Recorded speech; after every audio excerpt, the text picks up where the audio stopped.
Sinampahan ng mga reklamo sina dating Presidential Legislative Liaison Officer o Office Undersecretary Adrian Bersamin at dating Deputy Undersecretary Trijiv Olaivar sa Office of the Ombudsman.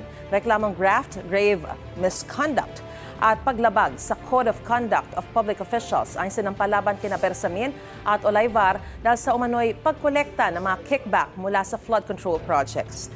Ayon sa mga complainant na sina Bayan Chairperson Teddy Casino at David San Juan mula sa Kilosang Bayan kontra Kurakot, nakabatay ang mga reklamo sa testimonya ng state witness at dating DPWH Undersecretary Roberto Bernardo.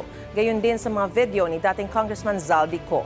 Sabi noon ni Bernardo, sina Olaivar at Bersamin ang mga katransaksyon niya sa pagpapalitan ng armored vans na naglalaman umano ng mga kickback mula sa mga proyekto. Sa mga video naman ni Co, tinawag niya sina Olaivar at Bersamin na mga bagman umano ni Pangulong Bongbong Marcos. Sila ang lumalabas na mga bagman mismo ng Pangulong Marcos at napakalaki ng kanilang kinalaman doon sa pagnanakaw na nangyari hindi lang sa flood control anomalies, kundi sa iba pang mga infrastructure projects. Ito ay bahagi ng pagpapanagot natin sa lahat ng mga sangkot. Sila ay sinasabing nakatanggap or tumanggap on behalf of the Malacanang Palace. Kaya gusto natin sila ang unang imbestigahan. Dahil sa investigasyon ng ICI, walang nangyari. Ayon sa Office of the Ombudsman, sasailalim sa evaluation ng mga reklamo.